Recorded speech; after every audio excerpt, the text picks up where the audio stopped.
Welcome back to our final installment of Characteristics of Kingdom Members, the Antitheses. Tonight we talk about love. In Matthew chapter 5, verse 43, Jesus says to them, "You have heard that it was said, you shall love your neighbor and hate your enemy." Well, that sounds pretty easy. "But I say to you, love your enemies, bless those who curse you, do good to those who hate you, and pray for those who spitefully use you and persecute you, that you may be sons of your Father in heaven. For he makes his sun to rise on the evil and on the good, and sends rain on the just and the unjust. For if you love those who love you, what reward have you? Do not even the tax collectors do the same?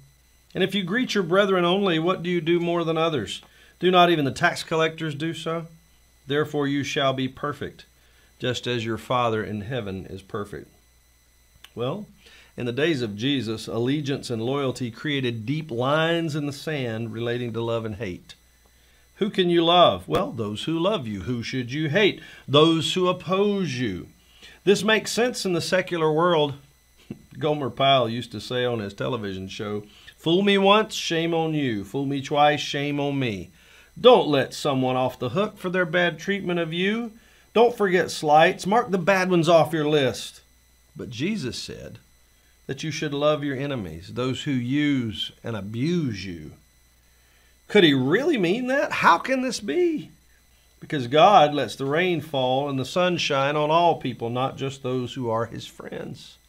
So, to be like Jesus, one must love everyone at all times, no matter what they have done or are doing to you. This can't be done in the mere human emotion of love. Instead, this kind of unselfish, counterintuitive love comes from Jesus Christ, the agape love that is unconditional. God is calling us to let his love shine on you, in you, and through you. We're going to ask the question of one another in a little while, what does this kind of love look like? And what is our motivation for this kind of love? I'm telling you, it's difficult to think about loving people who take advantage of you. Someone cheats on you, or someone cheats you out of your money.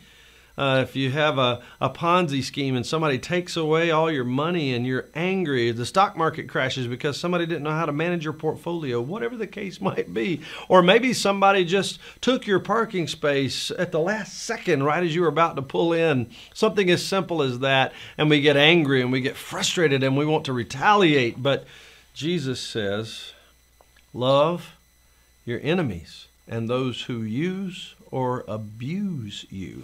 Let that sink in for a minute, because that is not normal.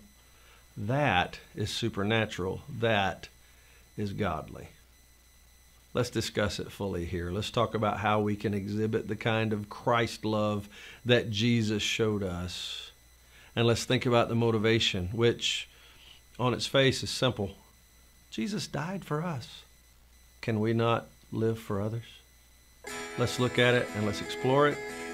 And thank you again for being a part of Characteristics of Kingdom Members, the Antitheses.